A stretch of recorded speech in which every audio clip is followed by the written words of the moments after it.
Okay, let's review. I've put a lot of stuff in here, the cross member, the alternator.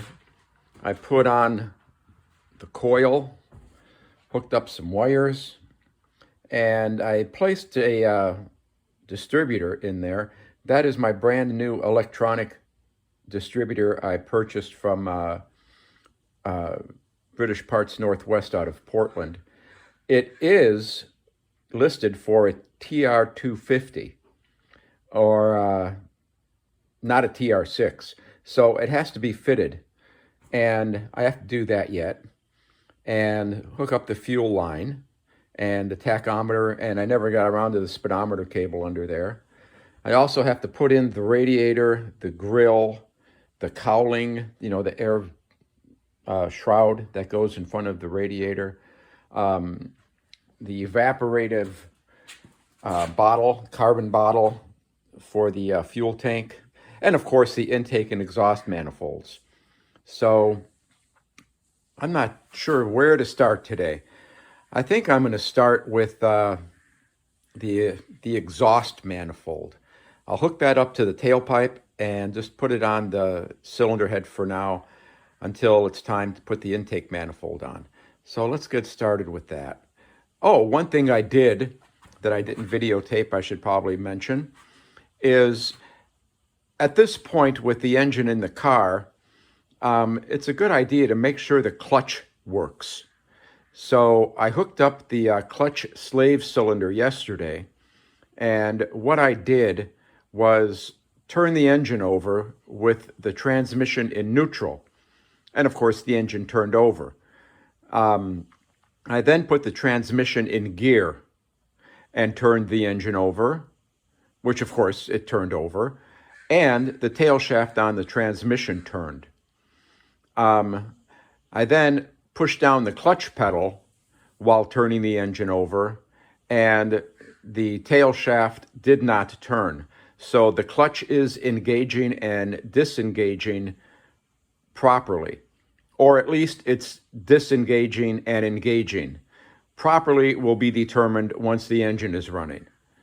Okay, but it's good to check that the clutch is working before you start the engine or get to that point and then find out, oh, I got to take all this out again because the clutch isn't working. Also, before I get too much further here, I'm going to install the battery. All the wiring is hooked up. I'm going to install the battery and take a compression test before we go much further. Okay, that's where we are. Let's see what we'll do first. Before I put the exhaust manifold on, I wanted to point out a couple things that I did. First of all, I cleaned the surfaces where the gasket goes, so it's all nice and smooth, and I spent probably an hour cleaning these surfaces so I can get a nice fit. Also, you probably noticed that this stock exhaust manifold has been ceramic coated, so it'll dissipate the heat a little bit better. Another modification I'm going to do is, stainless steel nuts on the flange that holds the exhaust pipe. Stainless steel doesn't rust. I love it. Also, even though this exhaust gasket looks pretty good, could probably reuse it, I'm putting a nice shiny new one on. There you go. Well, here's the exhaust pipe. Here's the gasket. I don't know if you can tell from the picture, but one side of the gasket is slightly curved, the other side is flat. Flat side is going on the pipe like that.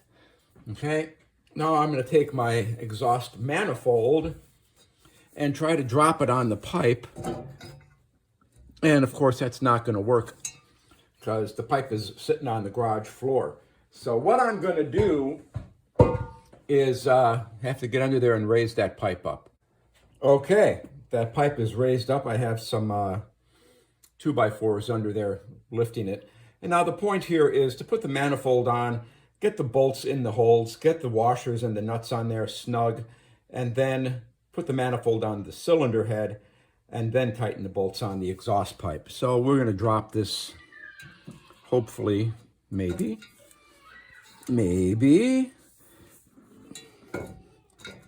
right down there like that. Okay, all the studs are coming through. We got 2 washers and a nut. So hold those washers with one hand and put the nut on with the other.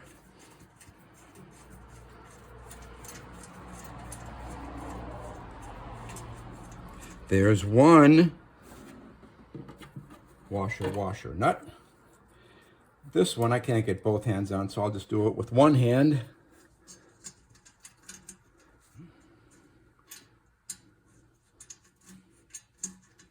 Here we go.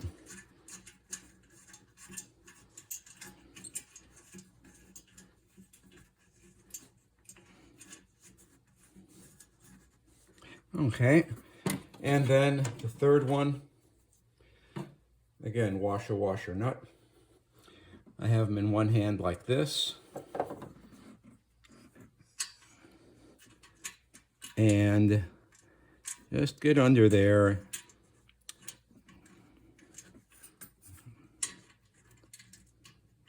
I can do this.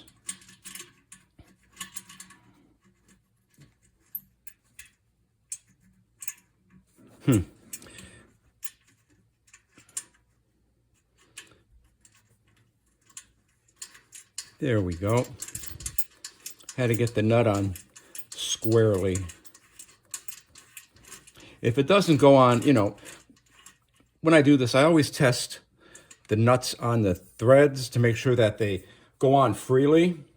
Because you don't want to cross thread them. You don't want to have to be in a position of tightening this manifold and turning, you know, that much thread with a wrench. You know, if you can put it on all the way by finger tight and then just snug it up with the wrench. Anyway, this is snugged. Now, we'll see if we can just put the manifold on. Okay, a little different angle there. This shouldn't be very difficult, but you know, it's British.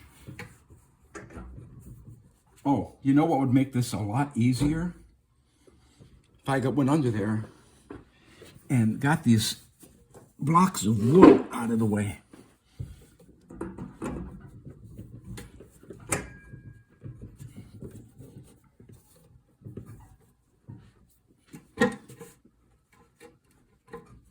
Well, that is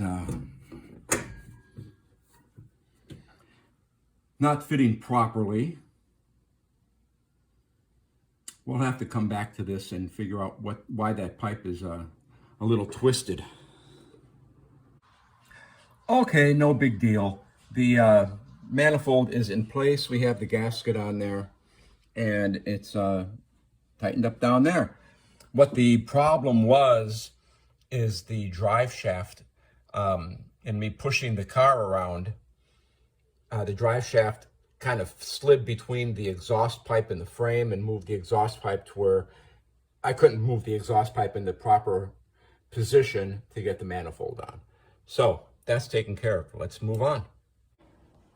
You know, before I put the radiator in, right here, this nut, I never torqued it. I made it tight, but I didn't apply the proper 90 pounds of torque.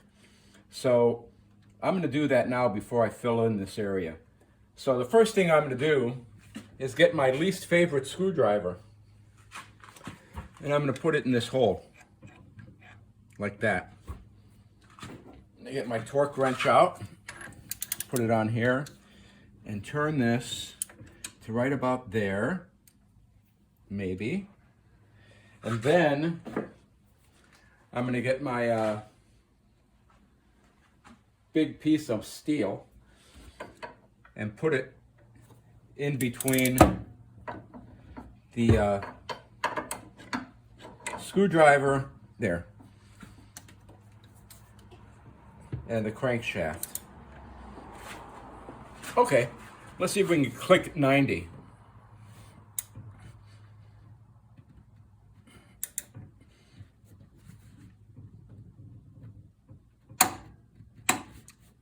Okay, that's done.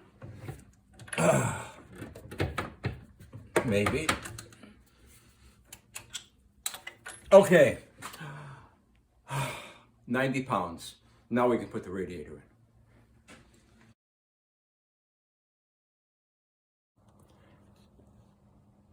Today we're doing plumbing.